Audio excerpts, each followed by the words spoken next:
What's up, guys? Welcome to Halloween week, day 3. I am Green Lantern, the greatest superhero ever. And this mask is incredibly painful. Here we go.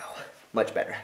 Okay, today's review is going to be American Werewolf in London. It was directed by John Landis, whose previous movies at the time were Animal House and The Blues Brothers. I know, right? Like a comedy director directing a horror movie. But, you know what? It totally works. So, American Werewolf in London basically is about these two friends who go hiking, camping, whatever you want to call it, and one of them gets killed by a werewolf while the other just gets attacked by him. And basically what happens is the guy who got attacked, obviously he gets infected and he turns into a werewolf. Pretty standard stuff, am I right? So, what makes this movie stand out? Well, what makes it stand out is it's funny as hell. This movie is hilarious. By far one of the funniest horror movies ever. That doesn't mean it's not a horror movie at times. This movie has plenty of blood, and I do mean plenty at times. And it's really just a great time. What's interesting is this one actually has a slightly different take on the werewolf mythos.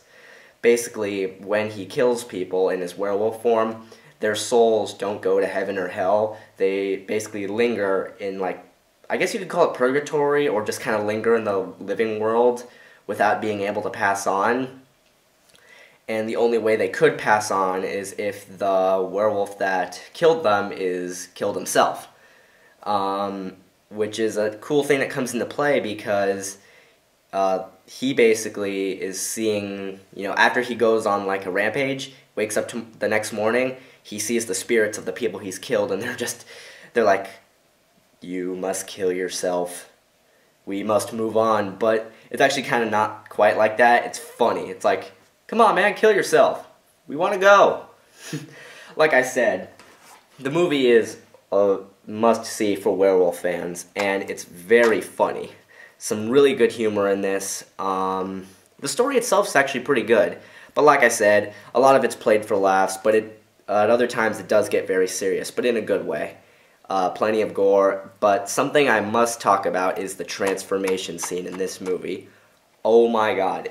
I'm going to tell you right now, werewolf fans, or just people in general, this movie has the best, I'm sorry, this is my opinion, but this movie has the best werewolf transformation scene ever.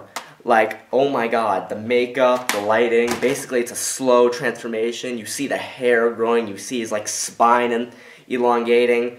You see his just face turning into a wolf face. Oh my god.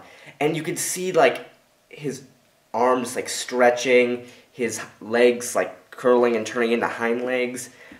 Oh my god, the makeup and effects for this movie are incredible. And I know I'm not the only one who thinks so, because this movie actually won an Oscar for its effects, which for a horror movie is unheard of. So, sorry if I'm a little out of breath, but that's just incredible. The movie's worth seeing just for that transformation scene. Oh my god. It's just incredible. The makeup, the effects, the lighting, I'm just going crazy over it because I love it that much. Also, there's actually this scene where he goes home with the nurse who caretake for him. They kind of get together in the movie, but he goes to the house, after he gets out of the hospital. And what's interesting is there's a montage of him just doing his routine with her. Not just with her, but just in general for a few days.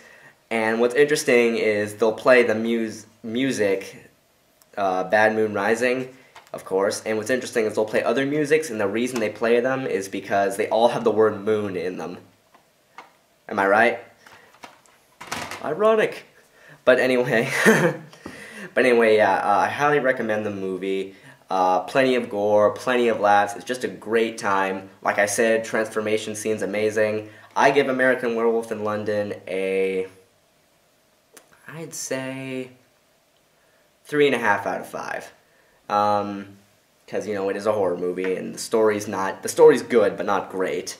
It is a little generic at times, but like I said, it's worth seeing just for the good gore and the good humor, and one of the best werewolf movies ever made. So anyway, yeah, stay tuned for another episode of Halloween week, and I'll see you later.